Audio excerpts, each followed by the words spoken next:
Ndicela sityeleni iBhayibhile zethu. Ncwadi kaIsaya. Ndicela sityeleni kuIsaya 55. Isaiah 55.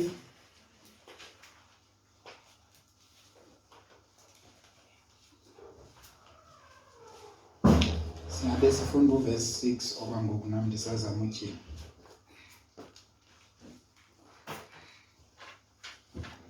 Incwadi kaIsaya chapter 55 verse 6. Funani uYehova esenokufunyanwa. Mbizeni esekufuphi. Inkosi yaxolisikele. Ethini nale Bible? Funani uYehova esenokufunyanwa. Mbizeni esekufuphi. Ndicinga enye into ke ngoku awuthi xa ushumayela kudala koYohane chapter 14 uvule ivesi yamagama. Kucaba bathi kukhona ivesi ezizamagama apha eBhayibhileni. Into yayinandihlekise into yoba lo mntu uthi le vesi yeganga xa somxelela uba ithini ivesi akayazi yena. Kweli xesha kanye loganga yena. Inkosi yaxolisikele. Ndicinga ke ngoku iivesi ezinjengezi uIsaiah 55 verse 6 ethi funani uYehova esenokufumaneka. Andithi abanye bangayijonga bathi ivesi asententeni. Amen. Kodwa ebantwini bangaziniswanga abafuna uYehova esenokufumaneka. Ngoku uzawuthini kuthi? Mamela le nto izayithetha. Ithi ithini? Mamelani bazalwane, do you know ukuba ukufuna uThixo kubalulekile? Amen. Okay, masithi ke le indawo yona siyayazi singabazalwane. Niyayazi ba uThixo okwangoku usafumaneka. Niyayazi ba kukhona ixesha uThixo angazufumaneka kulo. Abantu bemfula. Ncwadi kaAmose ayitsho na? Itsho kanjalo ndithi. So, xa sisenelithuba silivulelweyo ukuba simfune uThixo, bekumele uba sigqithelelana ngayo. And lena yi-command. Mendike mhlayo. Neqo. Ithi Funani uYehova esenokufunyanwa. uYehova esatheni? Kodwa mthini uYehova? Ubu unento ethi uYehova uyafumaneka ngoku uyenza njani wena? Phumla because uYehova uyafumaneka. Niyayibona? Yithini? Funa uYehova esatheni? Esenokufumaneka. I-question ke ngoku ithi xa uThixo esithi mfune uthini wena uphendula? Because yonke istep nestep ozawusithatha uthi bemfumene uThixo ukuphendula kwakho kule nto uyalelwa ukuba yenze. Kumyalelo masibona ndithi. Xa kusithiwa yenza, mamela kukhona abantu abangawufuni umthetho nikhe baqabene. Into nedolo bangafuni umthetho. Bafuna uyalelwa. Kodwa nje sinalo ngoku abantu abafuni uba kuthiwe yenza oku. Kuthiwa into edala babawulwe kangaka umthetho kaThixo yile nto uba uthi yenza oku. Sikwenza oku yana. Umthetho kaThixo uzi-do's and don'ts. Andithi? So ngenxa yeso sizathu bathi abantu hayi awunababalo. Ngenxa busithi yenza sikwenza. Jonga iBhayibhile yakho kusuka kwiGenesis uyoma kuyizityelelo. Yeyiphi indawo apho kungatshiwo uba yenza sikwenza? Andithi abalwa umthetho bawulwa ngoPawulos, bathi uPawulos umshumayeli weGrace uthi hayi masihambeni kubabalo xa kuphela siyeke yonke inye into. Andithi uPawulos nguye njena lona oza kunika imithetho emininzi phaya. Xa unozifunda zona incwadi zakhe ziyakuxelela into yoba ke wena mntwana wam yenza oku, ke wena mntwana wam xethela noTimothy ungakwenzi oku. Yintoni laa nto? Xa sithi yenza oku sikwenza oku uthetha ukuthini? Uyamyalela. Xa emyalela wenza ntoni? Laa nto yenza apha emthethweni. So ubaleka ngantoni umthetho? Because uxolisikelele. Inye into ekufanele uyazi ngomthetho, asisindiswa ngomthetho ngoku iBhayibhile isixelela uba sisindiswa ngoba balo nangokholo. Andithi? But ke ngoku ithi iBhayibhile funani ubani? uYehova esenothini? Esenofumaneka. Nayihola? Mtheni? Uba ninento ethi uyafumaneka uThixo ngoku, yenzani ntoni? Mfuneke ndithi ke bazalwane, ukuze sithathe step ukusuka kule ndawo kufuneka siqale sazi into yoba impendulo yethu ithini kulo myalelo. Because istep osithathayo sixhomekeke kwimpendulo yakho. Xa ndinothi siza kwenqula ngoku, uzawubetha ikeyboard Lwandini. Ungathini? Ungathini? Uzawuyibetha ke ngoku xa unale nto nayo? Awuzuya, because impendulo yakho ezawudetermine uba uzawuyami uyoyibetha la keyboard okanye awuzuya. Andithi? Amen. Xa isithi uThixo ndifuneni, ndisenofumaneka. Ukuba uzamfuna okanye awuzumfuna, impendulo nayo ngoku. Mamela ke. Khawumtyhilele phaa kuIndumiso u-27 ufunda uverse 8.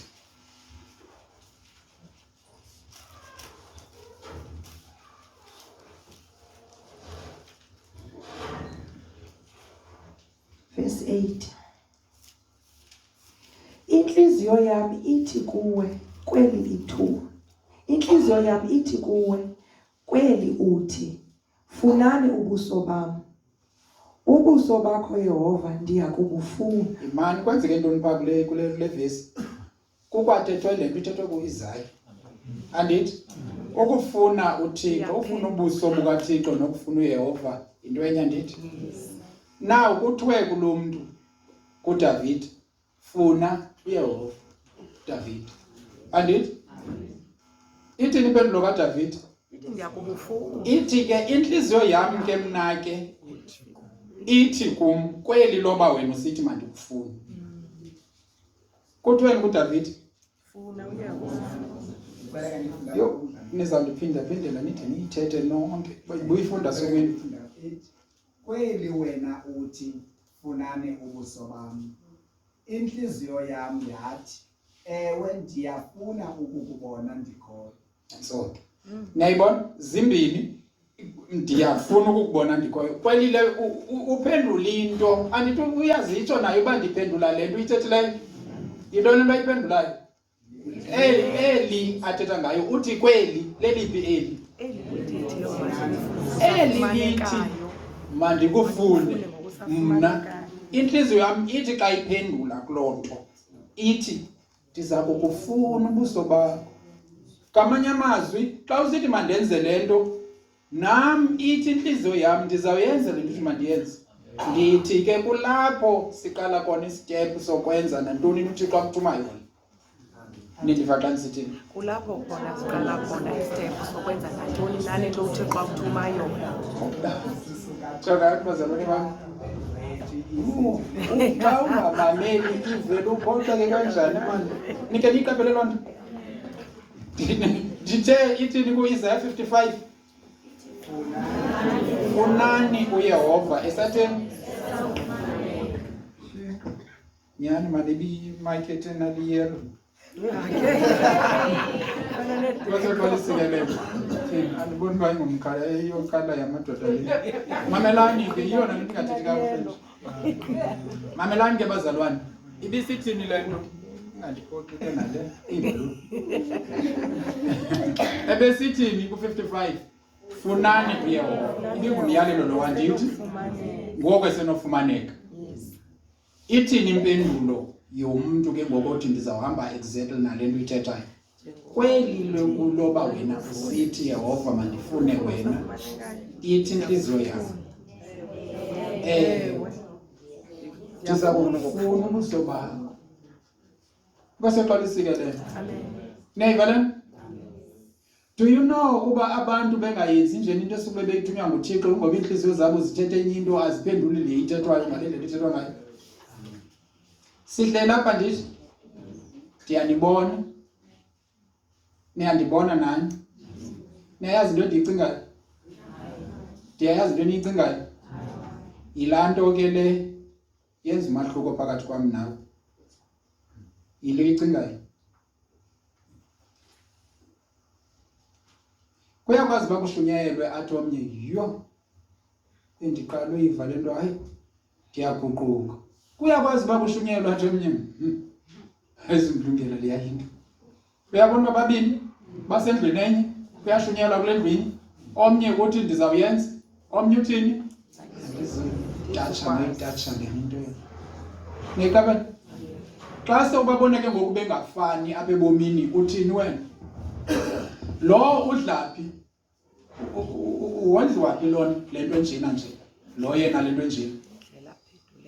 Basendaweni eyi-1. Qha ingxaki uthini ukuphendula bangabantu uThixo athetha nawo. Nansi into. Uthi uDavide ke yena ke ndithini? Kweli loba usithi mandikufune. Hayi, inhliziyo yami nayo iyavuma ithi ndizakufuna. Nayiva le? Nawe ke ngoku umbuzo uzawulandela ngulona uthi ndiyeva. Kufuneka ndifune uYehova. But ndicinga uba ndiyamfuna nje. Kupha apho ndizaziqonda khona uba ndimfumene? Okanye kutheni ndingade ndimfumane? Ungana inhliziyo enjalo ndithi sometimes. Andithi? Jonga futhi uJeremiah 29 verse 13.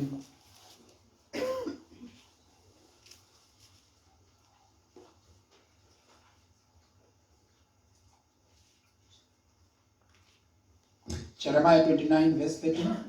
Nondifuna nendifumane. Xa nindifuna ngomxhelo wonke. Imani ke bazalwane bami, mamelana ithini? Nondifuna. Nithini ugqiba kwenu?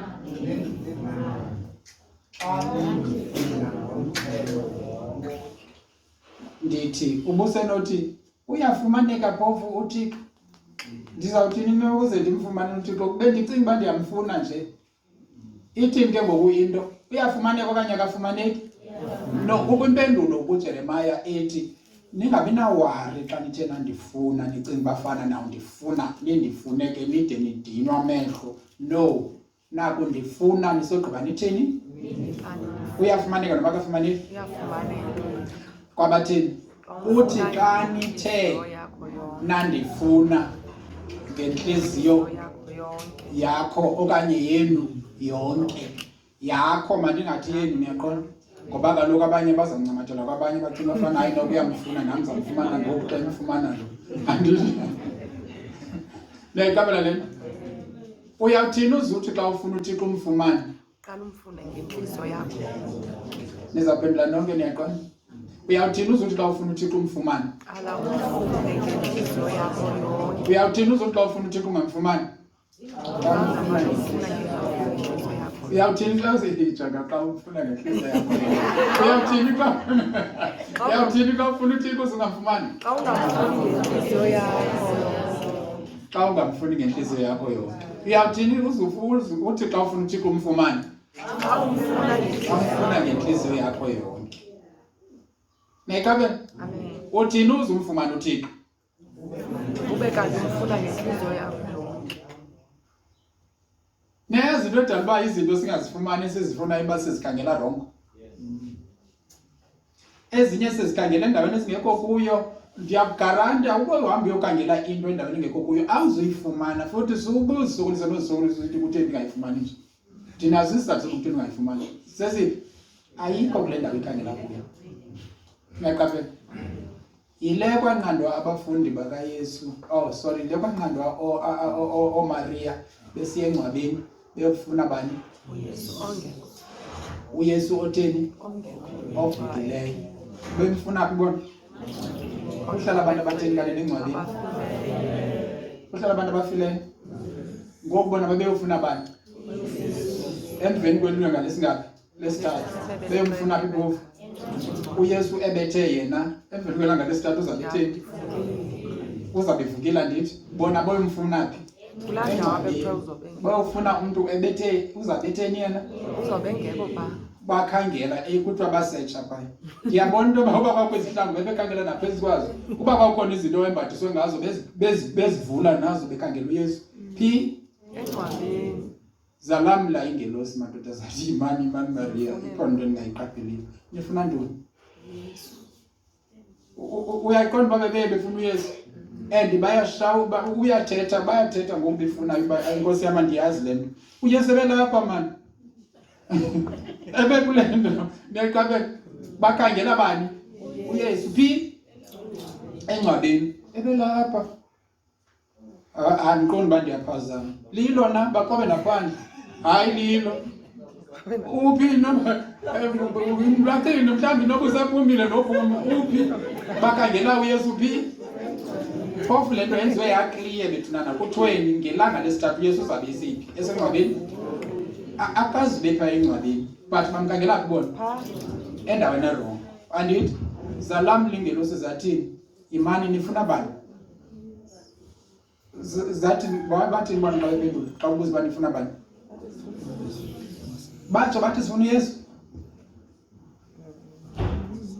Nkosi ubumsosile lapha sixelele le ndawo uleke ngoba uba kokwinto esisho ngayo kulapha yitsho nje wena le ndawo umbeke kuyo sizawuya nalapho siyomthatha sathi hayini madoda akakhangelwa umntu ophilileyo emangcwabeni niyayiva into yabayixezayo ningaphindi niyenze le nto niyenza irongo ningakhangeli umntu ophilileyo phi emangcwabeni akahlali khona uvukile segqiba zimka baqala ke ngoku baphuma engcwabeni bathi uze bambona uYesu bathini baphuma apha engcwabeni because bebengazufumana Yesu engcwabeni xa besithi tsheni babona umuntu bacinga bafana uyazihlakulela inansika lithi gathi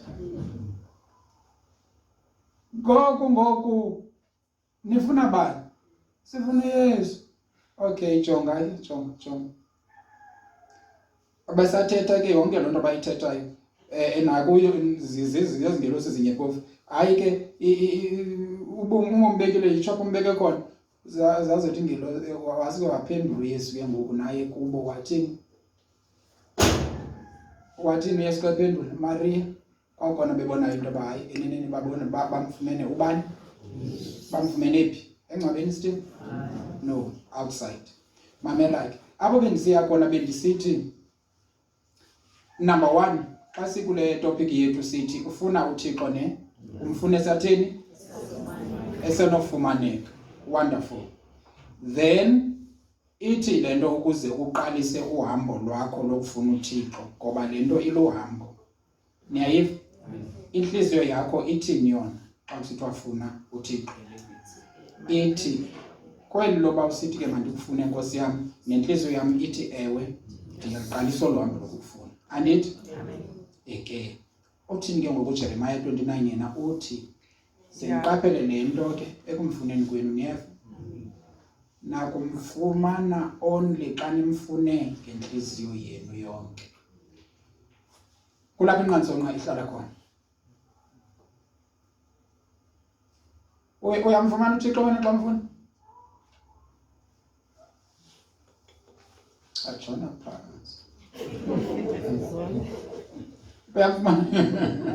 uyamfumana uThixo uyamfuna phofu uThixo masiqale kuloo ndawo kukhona uyenza into nocinga uyayenza ne uyamfuna uThixo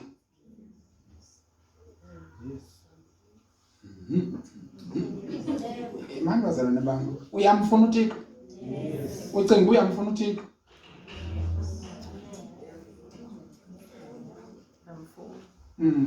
hayi ndifuna ugweba mntu ndifuna nje mna uzigwebe wena ngokwakho uzigwebe okanye uzigwebele zimbini into ozenzayo xa ungumntu uyazigweba okanye uzigwebele uyamfuna uThixo uyamfuna uThixo Nice. Mna ndihambelana nalo ithathayo. Othi ewe nothi nam ndithi othi ewe ndithi ewe. Othi yam ndithi ngoba kaloku le nto uyithethayo isentliziyweni yakho. Mamelani bazalwane, emlonyeni wakho kuphuma ntoni? Kuphuma into ephi? Uboyazi uba once umntu ayithethe into isentliziyweni yakhe. Andithi nalapho andithethi into zomqala, ndithetha into ethethwa yiBhayibhile, futhi ithethwa nguYesu nalapha ebantwini nalapha eBhayibhileni. Niyayiqaphela? So uba intliziyo yakho ithi kweli loba uThixo sithi mfune, nawe ithi ewe ndiyamfuna uThixo, then uliqalela uhambo ke. Ikweshini elandelayo, yintoni inzuzo yale nto madoda? Kude kucaba ngecawe asinako isixelela ubukholo luyintoni na. Ukholo kukukholoza ngezinto, kwenzela into yoba ndiyithethe ndishiyeke ndingayivanga naleyo into. Niyaqaphela? Yintoni izasixelela ngokufunwa kukaThixo? Yintoni inzuzo yayo yonke le nto? Niyaqaphela? Unayo lo mbuzo okanye uyakalela uphendula lo mbuzo lo? Akho ngxaki. Ubuyawufuna impendulo lo mbuzo. Futhi ngabantu bathetha into enye bayidibanisa ithi iphumile into uyifunayo. Iya kwiProverbs chapter 8 from verse 17.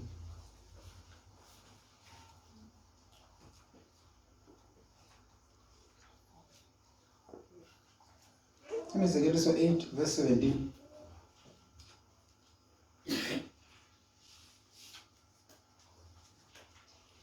Abandithandayo ndiyabathanda nam, nabandifunayo kwakusasa.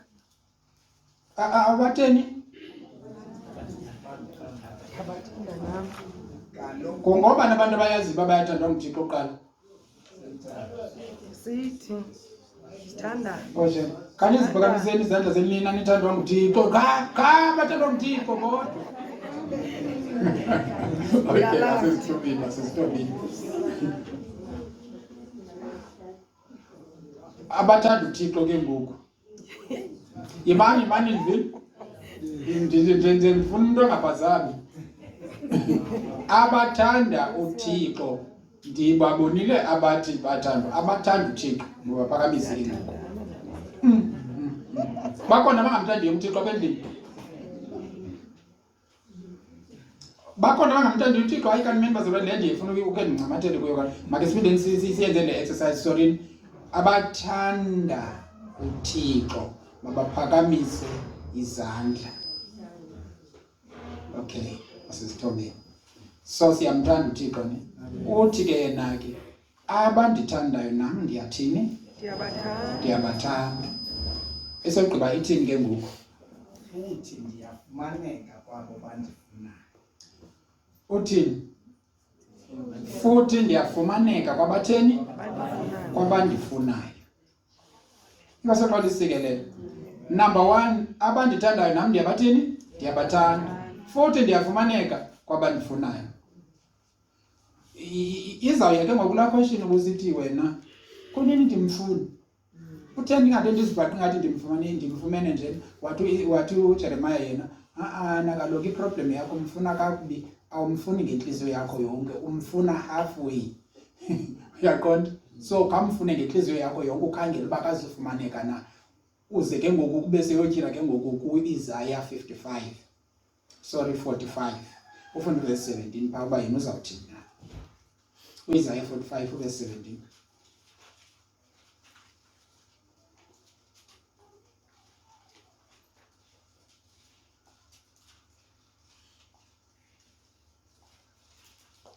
USirayeli uyakusindiswa nguYehova ngosindiso olungunaphakade. Anikudaniswa, anikuhlazeka, ude kuse emaphakadeni asemaphakadeni. Ngokuba utsho uYehova umdali wezulu, nguye uThixo, umenzi wehlabathi, umseki walo, yena walizinzisayo. Akalidelanga ukuba kube senyanyeni. Uzawuphela ku-19 ne. 19 lo uzawuthetha Walibumba ukuba limiwe, ukuthi ndinguYehova, akukho wumbi. Andithethanga entsithelweni, endaweni emnyama yelizwe. Anditshongo embewini kaYakobi ukuthi ndiquqeleni enyanyeni. Le nto ithi ndiquqeleni enyanyeni yile ithi anditshongo kuIsirayeli okanye kwimbewu kaYakobi makandifunele ilize. Naye ithi le yakho sikunibeke kanjani? U19 nje, funda nje 19 yedwa. Mna andithethanga ekusitheleni. Nenjongo yam andizange ndiyifihle. Mna andiyixhamlanga indlu kaYakobi, ndingatshongo nokuba mandiyifune enqandosini. Ndingatshongo nokuba mandiyifune, mayindifune enqandosini. Ithi, alright, ithi yonke le nto ngoba uKing James ebezawuthi I did not say to Israel must seek for me in vain. Yes. Ngamanye amazwi andithi kwindlu kaIsrael mayindifune lelize, indifune into sogqiba ingandifumani. Niyaqonda? So ezi vesi ziyi-2 zicacisa le nto intoba awumfuni uThixo. Alright, sithetha uThixo apha uyibeka le nto ethetha namaSirayeli andithi. That is why siqala phaa kuvesi 17 sikwenza uba sibone intoba uthetha nabantu bakhe. Niyabona uba ke ngoku akuthethwa nani phaya?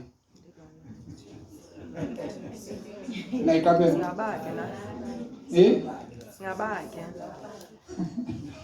Ewe, iBhayibhile ke ngoku wena awusabekelwa caleni kumadinga kaIsirayeli. Ithi xa icacisa le nto kwincwadi yabaseFilipi, idonga elalisahlula uIsirayeli nabentlanga laye ladilizwa uYesu Kristu. Andithi therefore into ethethwa kwiIsirayeli ithethwa kuthi. Amen. Denzela into yoba ningabi nantloni ke ngonirhwaqele. Ayo yethu le vesi yeyethu ithetha nathi. Amen. Alright. Number 1, uThixo uthanda abantu abamthandayo. Okay. Abazamfuna in that way. Andithi soze akathanga mabamfunele ilize. Again apha uthi uThixo akatsho ukuba abantu mabamfunele ilize. Abantu bakhe. Nanso le nto uba uThixo ngaske simfune. Niyaqaphela? Kukho izinto ngezinto ozidingayo ebomini bakho and uyazifuna, uyayiqaphela loo nto leyo. Amen. Niyaqaphela le nto bazalwane? Phofu zikhona izinto enibhizi enifuna zona. Zikhona? Yes. Makaphakamise manomntu onezinto ezibhizi afuna zona. Awufuni qonda uba ndiyafuna mna apha ebomini, ndiyafuna. Iyafuna inhliziyo. Imani bazalwane, makaphakamise Ingathi wanyuka kamanje. kanti ndiza kamhlanje. Ngazaqalisiye le nto. Imani bazalwane. Niyayiva le nto? Apha ndithi abantu bayafuna, bayaphakamisa bathi bayafuna. Yes. Bayafuna ndithi. Yes. Yintoni abanye bangafumani nje? Bayafumana phofu? Kuyafunwa kona, kuyafumaneka. Kumbuzo walo baba. Kuyafumaneka no? Kuyafumaneka. Una impendulo wakutheni ungafumaneki nje? Ufuna tanci le nto uyifunayo wena. Awufuni uyazi into odwa ungayifumani? Yile nto uba ufuna tanci le nto uyifunayo. Ingathi kuyesisa abanye semnyama. Ufuna tanci le nto uyifunayo. Nanso le nto idala ungayifumani. Then ufune last le nto kumele uyifune tanci. Ufune ezizilandelayo. Ndiyapha ndiyaqala nabazalwane. Andiyindawo ndifikile. Funani tanci ubukumkani bukaThixo. Ezi zinto nizifunayo zona zizawuthatha ngolandela le uyifunileyo ibukumkani bukaThixo. Yiyo le nto ke ngoku sithetha ngokufuna uThixo, ngoba ufuna ubukumkani bukaThixo kukufuna uThixo anyway. Nekabe once ke wena ke ufune tanci umsebenzi uzundibhalele SMS ufumana kwakho. Othi ndifune tanci ndawufumana man. Nanku.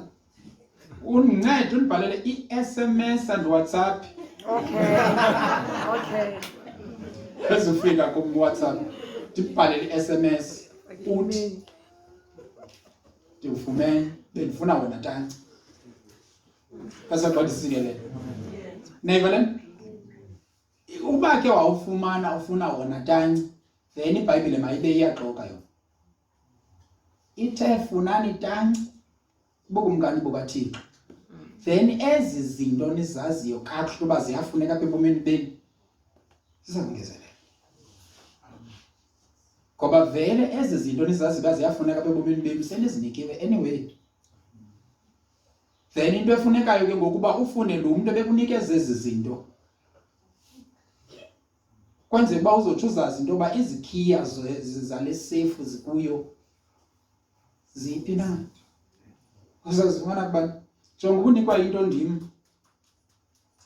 Uzogqiba ndithi mna ndikunikile into ethile and ndiyifake ewardrobe okanye ndiyifake esefini ethile. Izitshixo zala safe uzazifumana kubani? Kumne. Masithi ke ngoku mna ndisekapha ulapha emtata wena. Ndithi hayi ndikunikile into ethile, ndikunikile imali a million. Ayikho kunintsi kakhulu nabezalwana ninanenza niwe na kuThixo lo mali. Okanye ke mandifande iyibize nje niyaqaphela. I-million ndikunikile. Iphi sesefini. Yo uyaqonda ke ngokuba ungathini ke ngoku uzama usebenza. Ungafuna mna kwenze kuba isitshixo sesefu siphi sikum. Uzawuthini ke ngoku ukuze usifumane. Uphi wena? Ndisekhapha. Isitshixo sikum.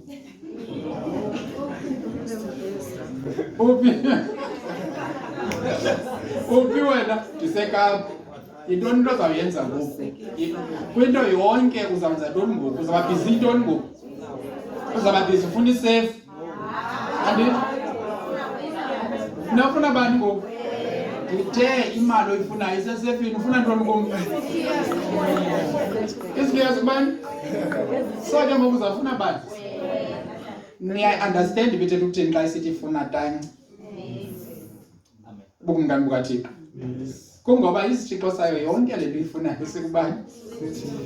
Sikuthixo. So ke ngoku utheni uzisokolisa wena ukhangela isefu le inezinto uzifunayo iphi namadoda? Iphi na? Ebethe inkosi izithuba. Uyayikhangela kwaza zithuba oko noba uyifumene futhi awuzuyifumana le nto ifunayo kuba isitshixo sayo siphi. So yintoni into ebalulekileyo ongasukuyenza? Funa lo muntu uphethe izitshixo zale nto ifunayo. Amen. Kuhamba kuloo ndawo ke ngoku kufuna uThixo. Sokuthatha light. Bese kwalisikeleko. So yiyo le nto isithi iBhayibhile masifune ubukumkani bukaThixo tanci. Ngamanye amazwi masifune uThixo. Sinafuna ubukumkani singafuni ubukumkani, singafuni ukumkani. Sifuna ukumkani xa sifuna ubukumkani. Then ke ngoku ukumkani yena ukumfumana kwethu sine access kuyo yonke lesi bubutyebi sinapho. Nekabe? Nekabe? Ngoku siwaste ixesha sikhangela izinto esizifunayo. Abanye abantu bathi bakhangela isitya ebumnyameni. Anzanga sibona ke isitya sibonakala lula ebumnyameni. Niyaqaphela? So sikhangela nosikhangela ebumnyameni. Vele ukhangele umuntu lona unayo lento and then lento ifunayo uzayifumana. Amen. Kaze kwalisikelele. So niyayiqaphela into ekudala basithi kubalekile ukufuna uThixo. Kubalekile. Last verse. Mhlambi not last verse. Kodwa ke masitshileni another verse. Sitshileni kumaHebrew chapter 11 ke sithekishe phaa uba kuthiwa na. Undifundele verse 6 phaa. Hebrew chapter 11.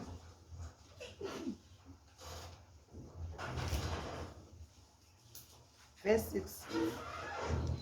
Ke lungekho ukholo akunakubakho ukumkholisa kakuhle. kuba lowo uzayo uThixo umelwe kukukholwa ukuba ukho nokuba ungumvuzi wabo bamfunayo. Yintoni le nto unganawukwazi umkholisa uThixo besithethele ngale nto? Yintoni le nto unganawukwazi umkholisa uThixo ungenayongo? Kuyo yonke le nto siyithethayo apha, xa ungenawuvele wena ungayikholelwa yonke into yoba ndiyikholelwa into yoba mna ndiyakuze ndifumane into ndiqala ndifuna uThixo. Mna ndikholelwa into yoba uba nje ndivele ndaserious ebomini, ndafunda incwadi zam serious, ndathini ndizayifumana into endiyifunayo. Ngoba nabakholwa kanjani? Ngoba nokuqondayo uba mna ndingake ndibe serious kamna ndenze yonke into, akandithi sozifunda incwadi zakho. Ungakulingi ukuthi mna ndithe sozifunda sogqiba uthi ndiyakholwa ndiyopasa ngokholo. Awusawupase ngokholo. Miyaqaphela? Kubani ucinga uba fana nawe uba njena angazenza izinto normal uzawuzifumana izinto engadanga wenza yonke loo nto yenu? Athi ke ngoku xa seqhubeka eyithethelela le nto athi bakhona njena ngoku abantu abaritshi kodwa abazani naThixo. Bakhona abashesha kanjani? Mamelayo, lo Thixo simfunayo sithi kufanele uba sifuna yena. Ukuba ngabantu ungayenza lonke loo nto ngaphandle kokholo, ilabhela ekuthini? AmaRoma chapter 14 sisono. Andithi?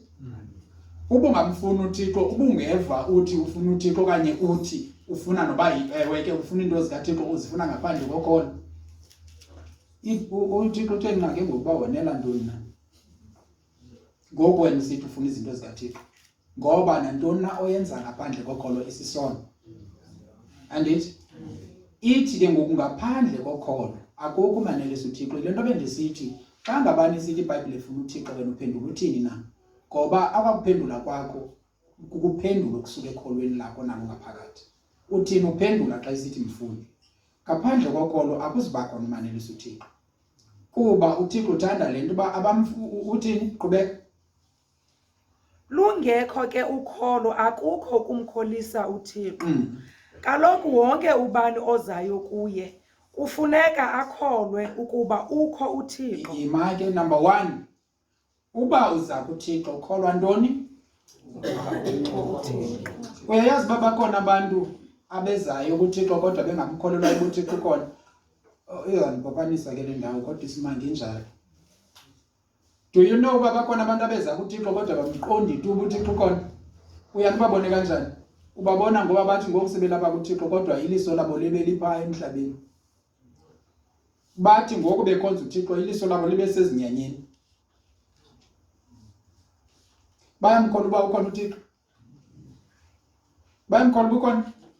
Abamkholwa ubukhona kodwa isimanga basenkonzweni. Hayi wethu masihambiseni yombini. Ewe le iwina iyawina liluza iluza. Bayamkholwa ubukhona uThixo.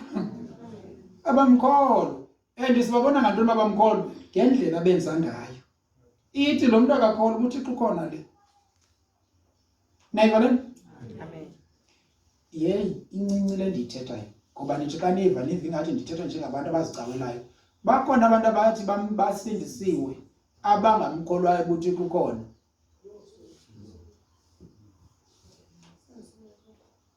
Okay.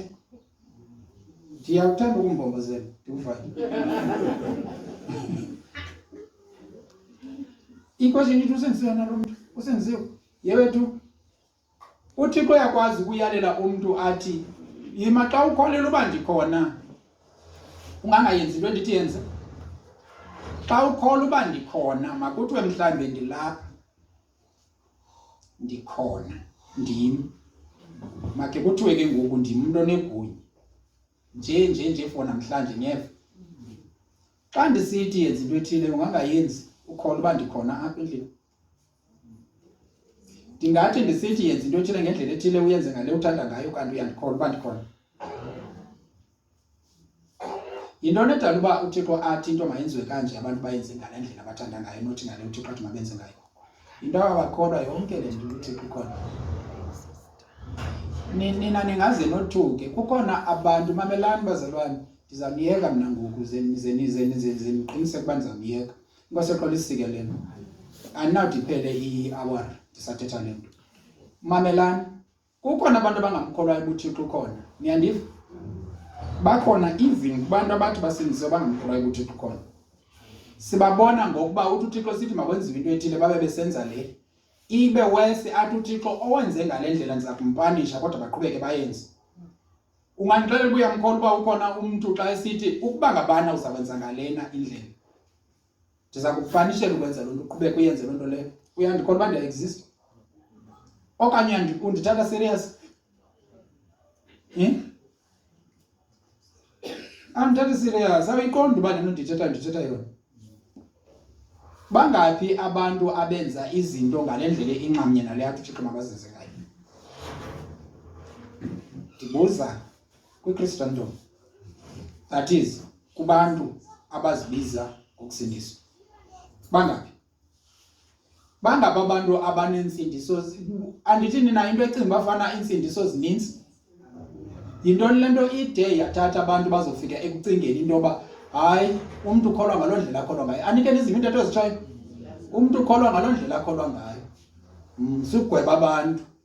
IBhayibhile sithi le nto masiyenzeni kanje. Hayi umntu kaloku into uyibona ngaloo ndlela ayibona ngayo. Kuthiwe masizobona apha izinto esithanda ukuzibona, noba kuthiwe masizokwenza le nto uThixo athe masenze yona. Sibuze loo nto. Yima, if kuthiwe uThixo uhlala endumisweni, uba ubuyikholwa loo nto ubuzawuyenza ntoni? Besakubona ngantoni? Uzawuthini ke ngomntu othi xa kudunyiswayo yena beqonda bani dumiswa loo nto? Uyazinaqazela usemnyama esi speaker man. Hello, binobalibeka kanjani pha? Kuyadunyiswa. Imani kuyadunyiswa yena ubhizi ucinga yilo belitheni nto. Hey. Anditoba kaloku nezinye indawo apha ezingaqondakali ufika zinganamahobe. Ithini yona le nto? Oh, uyasetyenziswa nepulpit, ayintle yona ipulpit yakho. Yimani ningathi lo mntu udumisa uThixo? Wenza ntoni? Uyima ke uyakholwa lo mntu uThixo uhlala endumisweni? If bekholwa uba uThixo uhlala endumisweni besizambona ngokuthini? Ngokudumisa. Uba ebekholwa uba ilizwi likaThixo liyi-final authority lilo qha, ayikho enye into engaphi abantu, besambona ngantoni lo mntu?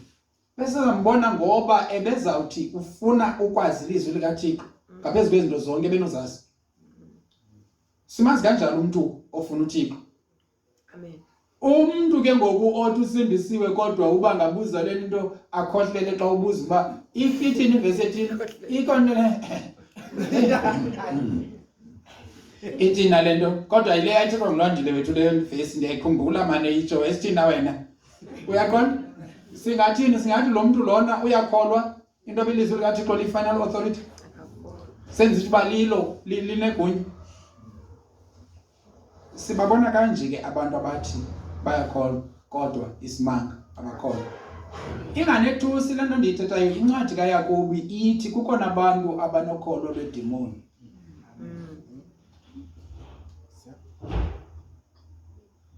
Beniyazi beedemoni ziyakholwa? Ubuthi uyakholwa asesela kukholwa uba ililona ledemoni. Ukholo ezinalo idemoni ukuya kweli yakhe ukuthi usindise phofu lo mntu lowo yena uthi akamkholwa ka uThixo. Ele demoni lithi liyamazi uba uYesu ukhona okanye liyamazi uba uThixo ukhona. Niyaliva khona? Ayilona kholo lutse olokumazi uba uThixo ukhona. Yimani bazalwane phofu ingathi kanti ndiyanisokolisa. Niyamazi uba uThixo ukhona? Nisho? Ingathi kanti nje nabantu abangasayichaniyo yonke le nto. Niyamazi uba uThixo ukhona? Niyayazi iBhayibhile ithi olokholo olo leli idemoni zinalo. Awenzanga nto ibhetere kunodemoni xa ukholwa loo nto qha kuphela. Niyabona uba iyanikhuthaza le nto ayinidanisi. Ubukholwa nje ubuThixo ukhona lukholo lwedemoni olo. Sengisithi needemoni zinalo olokholo ziyayazi loo nto leyo ibinjalo. Ithi iBhayibhile iidemoni zikholwa loo nto bhetere kunawe.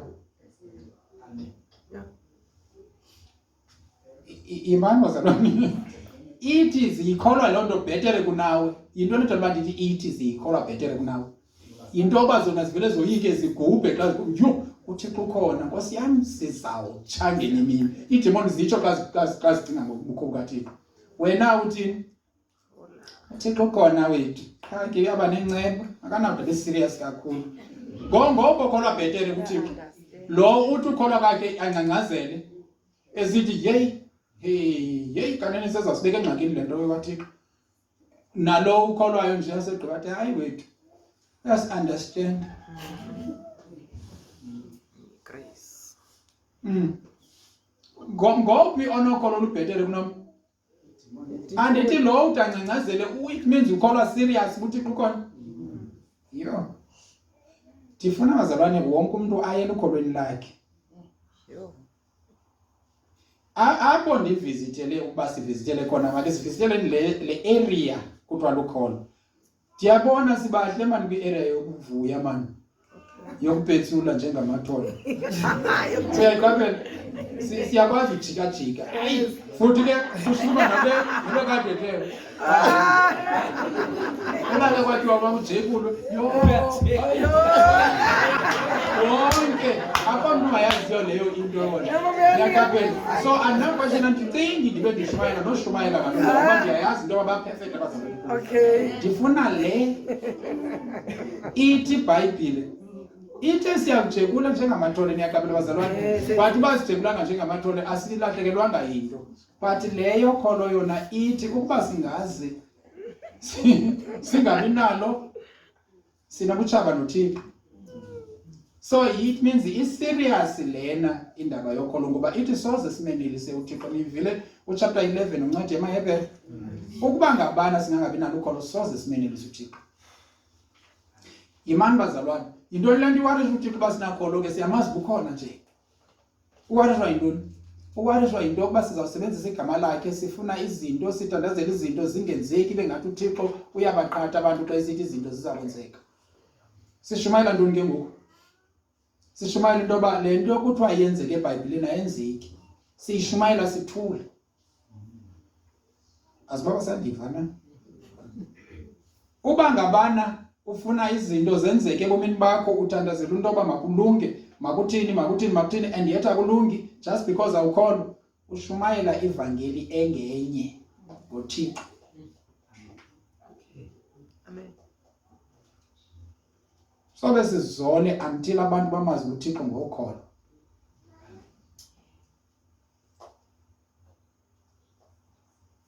siyathi bavana sishumayela sonke ivangeli eyi-1 kanti kukhona abashumayela enye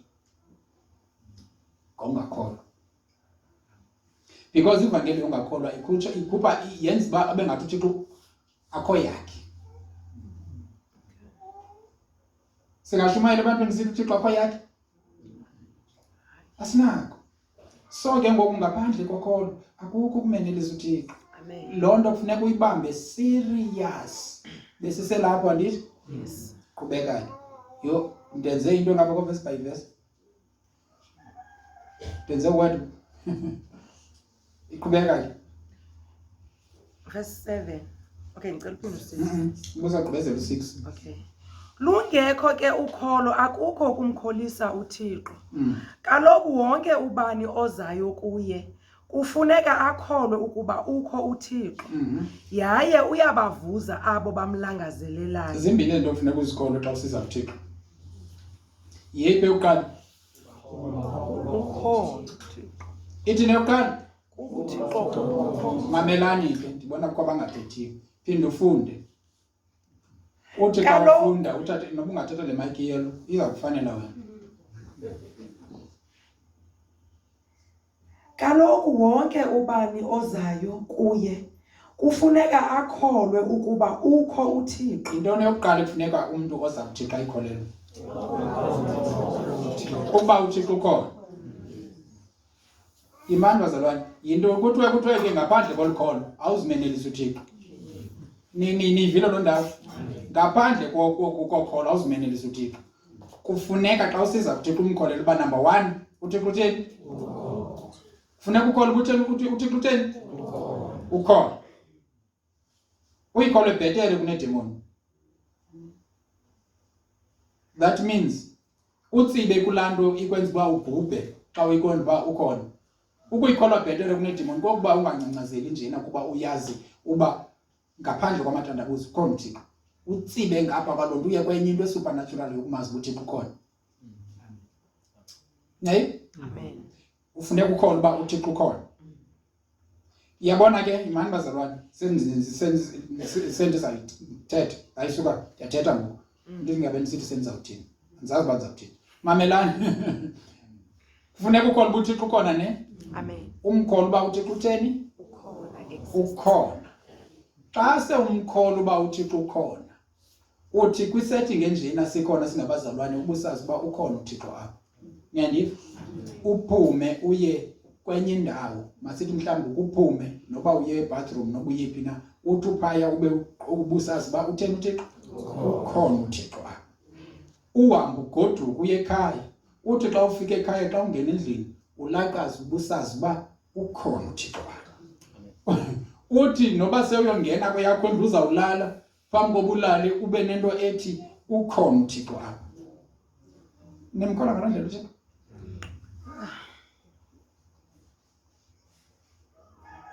Abo bukho bukaThixo uthetha loo nto. Yonke ingotsi nengotsi otshona kuyo kufuneka ubusazi into yoba ukhona uThixo apha. Amen. Noba ubunofakwa ebhotileni, noba unofakwa edramini ubiwa ngamaphara, uthi aqengqe ngedram, lithi ngoku liqengqele apha phakathi kulo. Niyaqaphela? Because uthi ukhona uThixo apha. Noba usemotweni imoto ikhangeleka ingathi ifuna ukuwa, uthi xa isithi hep hep uthini wena? Ukhona uThixo. Nithini ke ninayo? Abantwana bam. Yima uthini xa ngabani ngathi ifuna ukuwa imoto ityibilile? Uthi ukhona uThixo apha. Utsho ukhona uThixo apha. Utsho kanjani? Okanye uthi abantwana bam, hayi. Uvela ubona abantwana bakho noma ubona uThixo. Uyazi iBhayibhile ithi ukwiinto zonke bona uThixo kodwa unibona abantwana bakho xa ngabani ngathi ufuna ukuwa. Usaqala isikelelo. Niyayiva? Ukumazi uThixo ukhona ukuthi nakweyiphi indawo kuyo uthi uThixo ukhona apha. Niyaqaphela? Okay, finally nanso ke yokugqibela umazi uThixo ukhona xa siza kuye. Then yaye uyabavuza abo bamlangazelelayo. nanso ke nye problem. Laa nto yoba ungamazi uThixo ufuna ukukuvuza. Iyabavuza abatheni? Abamlangazelelayo. Abamlangazelelayo. Laa nto ithi abamlangazelelayo ithetha into yoba abamfunayo. Andithi? Yabe uThixo uyabavuza abantu abamfunayo. Ukuba ngabana yi-motivation sisikhuthazo sakho sobumfuna uThixo ezo. Yintoni? Sithini esisikhuthazo sobumfuna uThixo? uThixo uyabavuza Uyabavuza abamfunayo. Uba ngabana ayikho apha kuwinto ethi uThixo uyabavuza abamfunayo soze umfune. Because awumazi uba uyabavuza. Batheni? abo bamfunayo. Abo bamfunayo. Inkosi yakho lisikelele. Amen. Ndithi ke ngoku ke bethunana elokuphetha. Uba zonke izinto bendizithetha beniziqiqa. Beneza kumfuna uThixo. Noba beningazumfuna.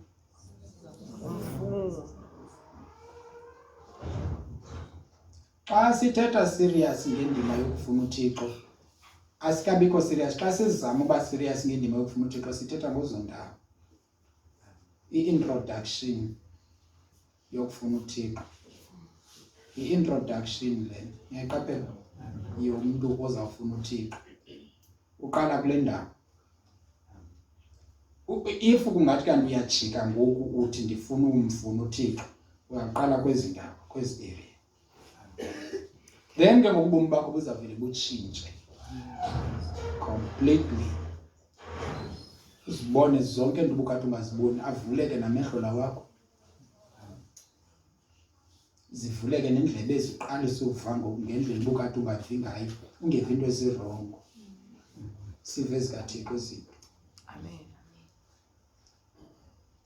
Aqalise umelela amathambo akho.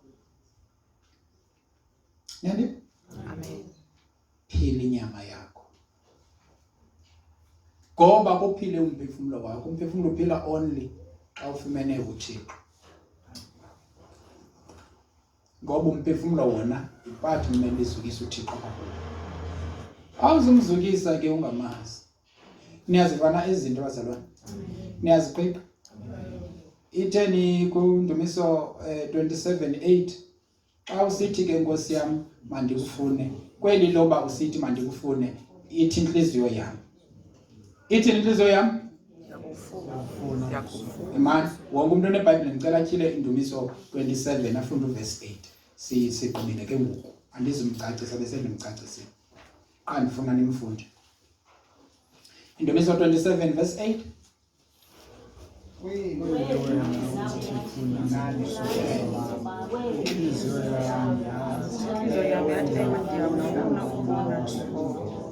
Mani ke bazalwane bekuseka abatyilayo. Qalelani ke ngoku, fundani uverse 8 kuNdumiso 27. Umfunde mthethe nje wena. Wena uthi ndifunani ubuso bam. Inhliziyo yam yathi, ewe ndiyafuna ukubona undikhoyo. Injalo ke lonto bazalwane. Kuba ukona umuntu apha endlini naye angazifunela uThixo esenokufumaneka, yena ke Nkosi yami bengekasenzi nesi step sokwamkela uYesu, ndiza kumbiza ezapha ngaphambili. Uyazi into edala uba ndingathi makaphakamise isandla, gcimelani kwenze uba aphakamise isandla. Andifuni umuntu owamkela uYesu ngentloni, ngoba kwawufuneka simgcine emagusheni enentloni esithe simane simntu uphi Adam esithela ezimela oko because besimbize ngokuzimela. Uba ukhona lapha endlini awumamkelanga uYesu, phendula kule nto ithi funa uThixo, uthi Nkosi ithi nenhliziyo yami ndiyakufuna. Nkosi yoxolo isikelela. So mandicela sihlabeleleni eze ngaphambili uMC at the same time ngoku sihlabelelayo umuntu owamkela uYesu azozoma kule ndawo kwenza bazothandazela.